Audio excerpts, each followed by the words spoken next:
Hello बच्चों, स्वागत है आपका मेरे यूट्यूब चैनल पे। आज हम शिक्षा निदेशालय द्वारा दी गई क्लास 7 की वर्कशीट 35 डिस्कस करेंगे। सब्जेक्ट है बच्चों इस वर्कशीट का सामाजिक विज्ञान इतिहास और डेट है इस वर्कशीट की 19 फ़रवरी 2021। वर्कशीट को स्टार्ट करने से पहले आप सब बच्चों से मेरी रिक्वेस्ट है कि आप सब बच्चे मेरे चैनल ऋषभ कंप्यूटर क्लासेस को सब्सक्राइब जरूर कर दें। तो देखते हैं आज की वर्कशीट बच्चों। आज की वर्कशीट में हम पढ़ेंगे ईश्वर से अनुराग, जो हमने लास्ट वर्कशीट में पढ़ा था। आज इस वर्कशीट को हम आगे कर रहे हैं। सूफीवाद इस्लाम का ही एक रूप है जो ईश्वर की आंतरिक खोज पर जोर देता है और भौतिकवाद को दूर करता है। तो यहाँ पे हम सूफीवाद के बारे में पढ़ रहे हैं, जो कि इस्लाम का एक रूप है और ये कहता है कि हमें ईश्वर को अपने अंदर की तरफ, अपने अंदर ही खोजना चाहिए, उससे बाहर हमें ढूंढने की जरूरत नहीं है। इसने दुनिया के कुछ सबसे प्रिय साहित्य का निर्माण किया है, जैसे कि 13वीं शताब्दी की ईरानी न्यायविद रूमी की प्रेम कविताएं। तो रूमी की जो प्रेम कविताएं थी वो भी क्या है, इसमें सूफीवाद के प्रिय साहित्य में आती हैं। नेक्स्ट, इस्लाम ने एकेश्वरवाद यानी एक अल्लाह के प्रति पूर्ण समर्पण का दृढ़ता से प्रचार किया। इस्लाम एकेश्वर का मतलब ये कि पूरा कि क्या कहा इन्होंने कि सभी ईश्वर एक ही है, या और वो उस पर पूरा समर्पण मतलब पूरा अपना भरोसा उस पर करते थे। इस्लाम धीरे धीरे और जटिल होता गया, जबकि सूफियों ने एक अलग रास्ता दिखाया जिसने ईश्वर के प्रति व्यक्तिगत समर्पण पर बल दिया। तो इस्लाम क्या है, उसमें जो भगवान को मानने की थी वो जटिल होता गया, लेकिन जो सूफी था वो उससे अलग होते गए और वो ईश्वर के प्रति अपना व्यक्तिगत समर्पण पर बल दिया उन्होंने। सूफी लोगों ने मुस्लिम धार्मिक विद्वानों द्वारा निर्धारित विशुद्ध कर्मकांड और आचार संहिता को बहुत कुछ अस्वीकार कर दिया। ठीक है, जो उनके जो आडंबर थे या कर्मकांड थे उन्होंने उसको माना नहीं, उसको अस्वीकार कर दिया। और वे ईश्वर के साथ ठीक उसी प्रकार जुड़ना चाहते थे जिस प्रकार एक प्रेमी दुनिया की परवाह किए बिना अपनी प्रियतमा से के साथ जुड़ना चाहते हैं। ठीक है, तो ये सूफी के बारे में बात बताएगी कि वो ईश्वर को बहुत प्यार करते थे। वो उससे जैसे एक प्रेम में अपने प्रियतमा से मिलते, वो उसी प्रकार भगवान से भी प्यार करना चाहते थे। सूफी संतों ने ओलिया या पीर की देख रेख में जिक्र, नाम का जाप कहते हैं इसको, चिंतन, समा यानी गाना, रक्स नृत्य, नीति चर्चा, सांस पर नियंत्रण आदि के जरिए प्रशिक्षण की विस्तृत रीतियों का विकास किया। तो ये सभी सूफी संत हैं जिन्होंने भगवान के लिए गाना गाया, नृत्य करना सीखा, सांस पर नियंत्रण मतलब एक्सरसाइज करना, ये सारे काम उन्होंने किए। ठीक है, नेक्स्ट हमारे 11वीं शताब्दी में अनेक सूफी जन मध्य एशिया से आकर हिंदुस्तान में बसने लगे। मध्य एशिया के महान सूफी संतों में गजाली, रूमी और सादी के नाम उल्लेखनीय हैं। तो मध्य एशिया के जो सूफी संत हैं वो हैं, इनको आपको नाम याद करना है सबके तीनों के। इसमें औलियाओं की एक लंबी परंपरा थी, जैसे अजमेर के ख्वाजा मुईनुद्दीन चिश्ती, ये भी क्या हमारे सूफी संत हैं। अजमेर के ख्वाजा मुईनुद्दीन चिश्ती थे, दिल्ली के कुतुबुद्दीन बख्तियार काकी और पंजाब के बाबा फरीद, दिल्ली के ख्वाजा निजामुद्दीन औलिया और गुलबर्ग के बंदान वाज गीसू दराज, ये सभी क्या हमारे जो हमारे सूफी संत थे उसको ही यहाँ पे ये सबके नाम बताए गए हैं। इस प्रकार सूफी उस्तादों की पीढ़ियों सिलसिलों का गठन हुआ। तो पीढ़ियाँ जो होती है सूफी संतों की उसको हम सिलसिलों बोलते हैं। तो इस प्रकार पीढ़ी दर पीढ़ी सिलसिलों का गठन होता चला गया। प्रत्येक सिलसिला निर्देशों एवं धार्मिक क्रियाओं को थोड़ा अलग तरीके अपनाती थी।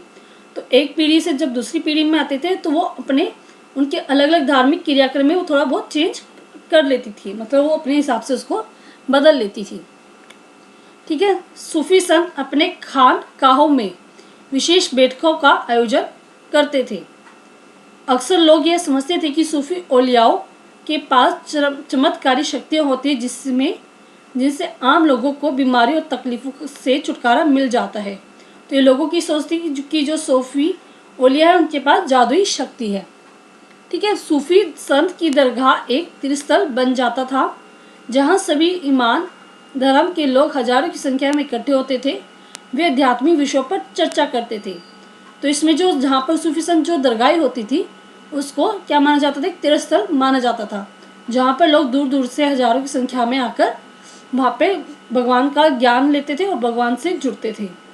अपनी दुनियादारी की समस्या को सुलझाने के लिए संतों से आशीर्वाद मांगते थे अथवा संगीत तथा नृत्य के जलसों में ही शामिल होकर चले जाते थे। तो ये सभी सूफी के दरगाहों के बारे में बात की गई कि वहाँ पे संगीत होते थे, नृत्य होते थे, उनको देखकर उनमें वो शामिल होते थे, जो भी दूर दूर से लोग आते थे। नेक्स्ट है संतों और सूफियों में बहुत अधिक समानता थी। तो जो संत हमने लास्ट वर्कशीट में पढ़ा था और इस वर्कशीट में हमने सूफी पढ़े हैं। तो संतों और सूफी में क्या थी, बहुत अधिक समानता थी। यहाँ तक कि यह भी माना जाता था कि उन्होंने आपस में कई विचारों का आदान प्रदान किया और उन्हें अपनाया। ठीक है, तो संत कवियों की तरह सूफी लोग भी अपनी भावनाओं को व्यक्त करने के लिए काव्य रचना किया करते थे। तो जैसे संत करते थे अपनी भगवान के प्रति अपना प्रेम दिखाने के लिए गीत गाते थे, तो वैसे ही सूफी संत भी काव्य की हेल्प से अपना प्रेम भगवान के प्रति दिखाते थे। नाथपंथियों, सिद्धों और योगियों की तरह सूफी भी यही मानते थे कि दुनिया के प्रति अलग नजरिया अपनाने के लिए दिल को सिखाया पढ़ाया जा सकता है। तो ये क्या था जो हमने लास्ट वर्कशीट में पढ़ा था, नागपंथियों, सिद्धों और योगी ये क्या मानते थे कि भगवान के प्रति एक अलग नजरिया रखा जा सकता है, वही सूफी लोग भी मानते थे। ठीक है, अब हम करते हैं इस वर्कशीट के क्वेश्चन आंसर। फर्स्ट निबंध प्रश्नों के उत्तर दीजिए। तो फर्स्ट हमारा सूफी कौन थे, तो यहाँ पे आप लिखेंगे सूफीवाद के पंथियों को सूफी कहते थे। सूफीवाद के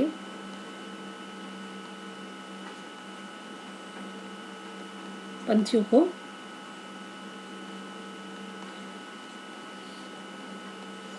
सूफी कहते थे। तो जो सूफीवाद को अपनाते थे उसी को हम क्या कहते थे बच्चों, सूफी कहते थे। नेक्स्ट है मध्य एशिया के महान सूफी संतों के नाम लिखिए।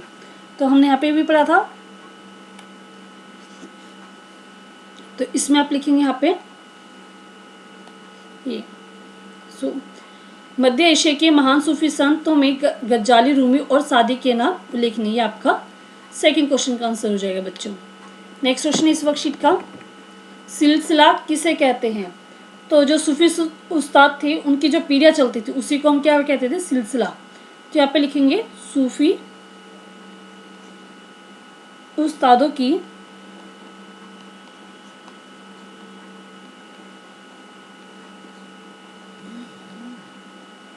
पीढ़ियों को सिलसिला कहते थे।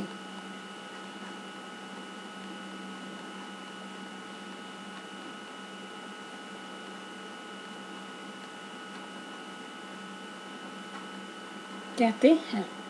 नेक्स्ट है सही उत्तर छाटो।